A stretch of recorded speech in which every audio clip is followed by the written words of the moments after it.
नमस्कार मित्रों, मैं फिर से उपस्थित हूँ आपके सामने एक नए विषय के साथ। आज जो विषय है वो काफ़ी रोचक है। आज हम लोग बात करेंगे कि कोई व्यक्ति है, मनुष्य है, वो कैसे रिएक्ट करता है ना। कोई भी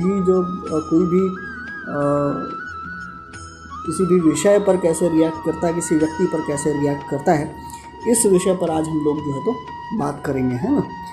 तो हम देखते हैं प्रायः ऐसा मैं देखता हूँ, मेरा जो एक्सपीरियंस है, मेरा जो अनुभव ये कहता है कि मैं अक्सर देखता हूँ कि व्यक्ति जब किसी दूसरे व्यक्ति को या किसी इन्फ्लुएंसर को देखता है, सुनता है लगातार, है ना, तो धीरे धीरे क्या होता है कि वो उसी के रंग में जो है तो रंगने लग जाता है ना।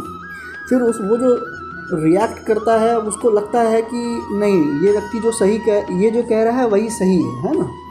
और उसी के हिसाब से वो अपने आप को क्या कर लेता है, ढाल लेता है ना। वैसा ही वो सोचने लग जाता है, जैसा उसके आसपास का जैसा वातावरण होता है ना, जिन लोगों के बीच वो रहता है या जिन लोगों को सुनता है ना, या जिन लोगों को फॉलो करता है, वैसा ही वो बनता जाता है ना। लेकिन उसके बाद आप देखिएगा, एक समय ऐसा आता है जब व्यक्ति जो है, फिर चाहे वो दूसरा व्यक्ति है जिसको वो फॉलो करता है, वो सही है या गलत है, ये उस व्यक्ति के लिए मायने नहीं रखता है। फिर वो उसकी प्रामाणिकता के लिए जो है तो साक्ष्य देने लगता है कि नहीं, यही जो है तो सही है ना। तो ये बेसिकली इसमें आप देखेंगे अपने आसपास, है ना, अपने दोस्तों को, अपने भाइयों को, अपने मित्रों को, है ना, अपने घर में, अपने परिवार में, अपने ऑफिस में, डिफरेंट जो लोग हैं, अलग अलग तरीके से रिएक्ट करते हैं ना।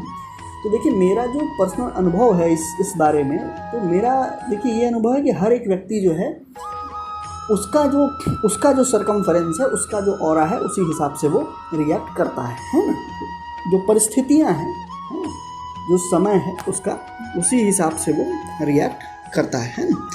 अब अगर देखा जाए, देखिए, और अपनी जो परिस्थिति के हिसाब से तो करता है, और साथ में दूसरा जो अहम जो एक फैक्टर है, एक कारक है, वो ये है कि अपनी सहूलियत के हिसाब से करता है ना। कोई भी व्यक्ति जब रिएक्ट करता है, वो अपने आप को कहीं ना कहीं वो उसमें जुड़ा होता है, उस व्यक्ति से या उस विचारधारा से या उस चीज़ से, है ना, इन्फ्लुएंस रहता है।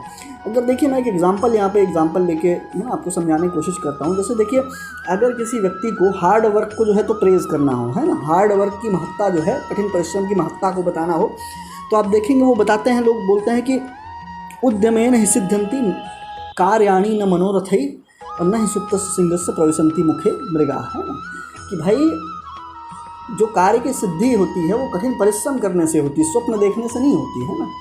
जैसे कि सोते हुए सिंह के मुख में भी मृग अपने आप प्रवेश नहीं करता है, उसको मेहनत करनी पड़ती है, यद्यपि वो जंगल का राजा है। तो यहाँ पे कठिन परिश्रम की महत्ता बताई गई कि भाई कोई भी चीज़ अगर अचीव करना है तो उसके लिए उद्यम करना पड़ेगा आपको, है ना, चाहे आप भले कोई हो, है ना। अब दूसरा एग्जाम्पल देखते हैं।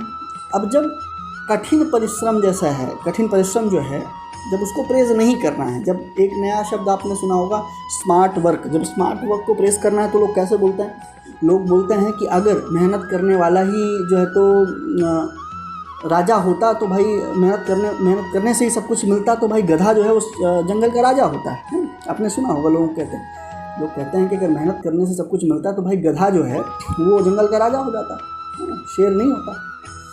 तो यहाँ पे ये दोनों उदाहरण जो मैंने दिए हैं, इसे समझने की कोशिश करिएगा कि हर एक व्यक्ति जो है, देखिए, वो अलग अलग सिचुएशन के हिसाब से अलग अलग तरीके से जो है तो रिएक्ट करता है ना। जो परिस्थितियाँ हैं, है ना, उसका इन्फ्लुएंस किस ओर है ना, किस चीज़ से वो प्रभावित है, और उसकी सहूलियत क्या है, सबसे बड़ी बात उसकी सहूलियत क्या है ना।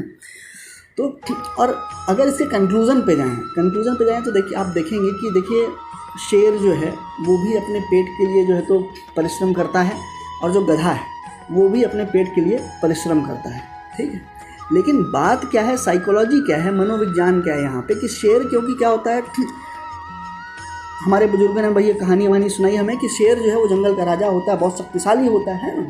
तो हम जो है, हर एक व्यक्ति जो है अपने आप को शक्तिशाली व्यक्ति से जो जोड़ना चाहता है ना यहाँ पे। तो वो बोलता है नहीं, जो है तो वो सोचता है कि नहीं, मैं शेर हूँ, है ना। वो शेर से अपने आप को जो है जोड़ने की कोशिश करेगा, है ना। तो लेकिन अगर देखा जाए असलियत में, अगर देखा जाए, देखिए तो देखिए शेर अपनी जगह है ना, शेर एक अलग जीव है, गधा एक अलग जीव है ना, दोनों अपने अपने स्तर पर जो है तो अपने अपने पेट के लिए, अपनी अपनी आजीविका के लिए और अपने अपने जो है तो उनका जो इकोसिस्टम उसमें काम करते हैं। लेकिन आप और हम तो मनुष्य हैं ना, आप और हम तो बेसिकली शेर या गधे नहीं हैं, हम और आप क्या हैं, मनुष्य हैं ना। तो बेसिकली इसमें मैं इसलिए ये चीज़ मैं बता रहा था आपको कि बेसिकली कई बार होता है, लोग परेशान होते हैं कि अरे यार वो फलाना व्यक्ति जो है वो ऐसे बोल रहा है, ढिकाना व्यक्ति ऐसे बोल रहा है, वो ऐसे इस चीज़ पे ऐसे रिएक्ट कर रहा है। तो देखिए उस पर ज़्यादा जो है तो उसको आप इसी नज़रिए से देखिए कि जो व्यक्ति है वो जो बोल रहा है वो अपनी सहूलियत के हिसाब से बोल रहा है। आप अपनी सहूलियत के हिसाब से रिएक्ट करते हैं, सामने वाला व्यक्ति अपनी सहूलियत के हिसाब से रिएक्ट करता है, जो उसकी परिस्थितियाँ उस हिसाब से रिएक्ट करता है ना। अब देखिए जैसे इतनी बड़ी महामारी है जो लॉकडाउन जैसे लगा, तो लॉकडाउन में जो गरीब व्यक्ति वो अपनी उसकी परिस्थिति है उस हिसाब से रिएक्ट करेगा, है ना। अगर कोई व्यक्ति जो है थोड़ा सक्षम है तो वो उस हिसाब से रिएक्ट करेगा, बिजनेसमैन अलग हिसाब से रिएक्ट करेगा, जिसकी नौकरी चली गई वो अलग हिसाब से रिएक्ट करेगा, है ना। और जिसके कोई परिजन अगर मान लीजिए इस महामारी में जो है तो चले गए, बैकुंठ चले गए, वो अलग हिसाब से रिएक्ट करेगा। डॉक्टर अलग हिसाब से रिएक्ट करेगा, जो वर्क फ्रॉम होम कर रहे हो, है ना, पिछले 2 साल से वो अलग तरीके से रिएक्ट करेगा, बैंकर अलग तरीके से रिएक्ट करेगा, है ना, इंजीनियर अलग तरीके से रिएक्ट करेगा। तो ये डिपेंड करता है ना, ये डिपेंड करता है कि परिस्थितियाँ कैसी हैं उस व्यक्ति के साथ, है ना। तो यही बेसिकली इस चर्चा का मेरे जो मूल था वो यही था कि देखिए इसमें परेशान होने की आवश्यकता बिल्कुल नहीं है ना। इसमें कैसा है कि हर व्यक्ति जो है अपनी परिस्थिति और उसके चारों ओर जो एटमॉस्फेयर है, वो जिस चीज़ से गुजर रहा है, जिस चीज़ से इन्फ्लुएंस है, जो चीज़ देखता है, जो पढ़ता है, जो सुनता है, उसी हिसाब से वो रिएक्ट करता है ना। तो चलिए राम जी मंगल करें, और आशा है कि आपको जो है तो चीज़ें जो है समझ में आई होंगी, है ना, कि कोई व्यक्ति कैसे रिएक्ट करता है ना। व्यक्ति जो है अपनी सहूलियत के हिसाब से सारे जो उसके प्राकथन है वो चेंज करता रहता है उसके हिसाब से, जैसे मैंने आपको बताया कि हार्ड वर्क और स्मार्ट वर्क का, है ना। तो चलिए आपका दिन जो है तो शुभ रहे, आप सभी लोग स्वस्थ रहें, यही इसी मनोकामना के साथ मैं जो है तो वीडियो को ख़त्म करता हूँ, है ना। जय श्री राम, राम जी मंगल करें।